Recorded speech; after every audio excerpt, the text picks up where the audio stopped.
So, though, right now, Simon, were you picked on at school? What? Why do you say that? I made them all laugh so they wouldn't hurt me. Yes, that old story. that old story. They say size doesn't matter. They do. And that the bigger you are, the harder you fall. When I recently saw the classic 50s sci-fi movie Attack of the 50-Foot Woman, glorious piece of celluloid, it made me wonder what what would life in Suffolk be like if I grew to a colossal size? Have you ever wondered that? No, because most people would think that and then just kind of get on about their daily lives and just move on. But not you, though. I wasted hours and hours and hours. Not for me, though. My time as well. Not a paltry 50 feet. That is true. I do drag you into my private hell. I wanted to bestride the county like Zeus, or indeed any other classical Greek god. Now, what that says about my ego, you're more in a position to tell me than I am. But to get a feel for what life as a big guy would be like, we travelled to the village of Dunwich, which is featuring heavily in the show, which is famous for its eroding coastline and, of course, its city beneath the sea. As we stood in the village museum, towering over a small model of how it used to look, we asked, if I was a giant, judge how much of the coastline would I still be able to see? The coastline you see there is the 12th century coastline. It's still going now, isn't it? Still going now at the rate of roughly about a metre a year, we reckon, to lose. So I guess that yellow line that marks the coastline will be moving back. Well, it will, yes. I mean, if you look at the width of the yellow line, it represents quite a period of time. You don't every week just move it back a little bit anyway? No. It hasn't been moved as long as I can remember. Do you ever get anybody with sort of giant fantasies coming here to loom above the model village? Not while I've been on duty. No? Okay. This is your first one. What is your name? My name's Riches. Do you feel like a giant?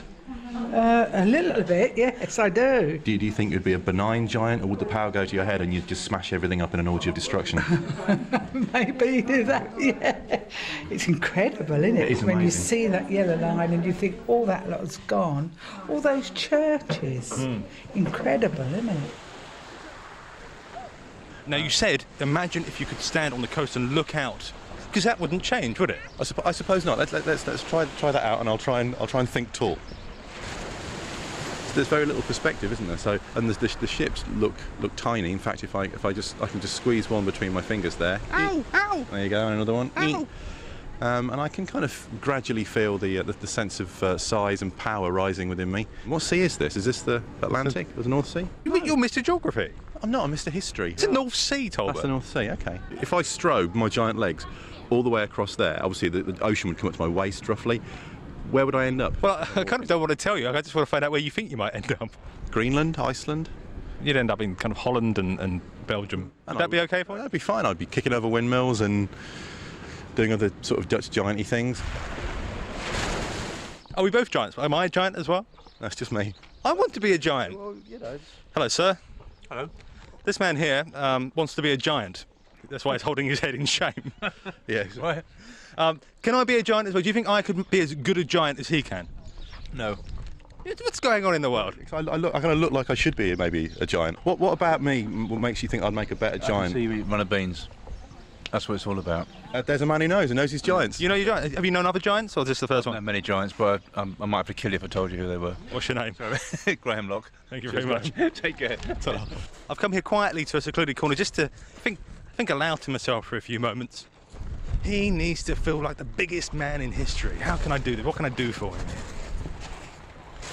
Here we are at Sutton Farm, next to Sutton Hoo. I'd like to stand astride a maze and stare over the top so I could quite easily find my way around. Of course, a real maze is taller than the average bloke. That's the point. That's the point, yes. So we've come to one that's still in the growing process. There is very little maize to be seen. It's a carpet of green at the moment. About a foot tall. So, Simon, how's it feel? You're looking above it like a giant. This is all your world. It's brilliant. You'll notice I am standing with my hands on my hips, which is a traditional giant stance. I was doing that perfectly naturally, so I think I'm getting into this. Ho, ho, ho. I'm glad you find it funny, Matthew. It's so rare I hear you laugh, and now I know why. We'd like to have spoken to somebody here at the farm. There is a man over there, It's like half a mile away. and he's in the maze. Is he cheating? Is he? I think maybe he's doing it as well. I think this whole giant thing might not just be down to you and me. He's squatting down. I don't even want to think about what he might be doing. If we were really giants, A couple of strides. a couple of strides would take us to him. As it is, from BBC Radio Suffolk, we're just doing some recording. Do you know about the maze? Well, I water it. Have you ever considered that I know the secrets of the maze. I can see above it all. No, because I don't know what the shape of it is this year. Until it's been photographed from above, then they print the little maps and all that to show people what the maze is. Do you get a free go? Do you get to go in it and have a wander around when it's grown? Well, I've got too much other work to Proper do. work to do. What time of the year does the maze actually get to be tall enough to be an actual maze?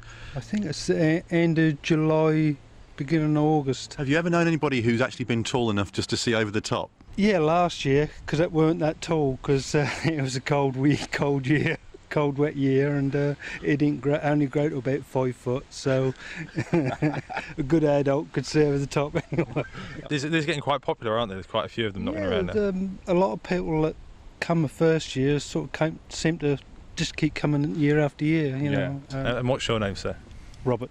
Thank you, Robert. Great. Thanks a lot, Robert. There are two things that become apparent from that feature. Your love of destruction. My love of destruction, yes. I'm kicking over windmills. What's going on there? See, that's what, so it's just as well I'm not a colossal giant. I would be a danger to the human race, and I don't know. You wouldn't be a caring giant. You wouldn't be a BFG. It looks apparently not. No, I'd be a Big ugly giant. big ugly giant. Yeah, a big destructive giant. I don't know whether it's obviously it must stay just over 6 foot, and I'm a nice guy. Any taller, and all hell. So breaks did you feel loose. better after that process? Well, I you know, a little bit. I'm happier being my own size. The other thing was I was quite embarrassed, even though this was my thing. I know you were. And I I sort of stood behind Matthew. I was like, "Will you tell him about the giant thing, please?" And that guy in the maze. I was like, "Oh yes, excuse me, mate. We're just doing some." And I was almost apologising. Yes, for wanting to feel big. For wanting to feel big. I don't. That was a psychological experiment. I think Stand there. tall, Simon. Stand tall. I should really. I should.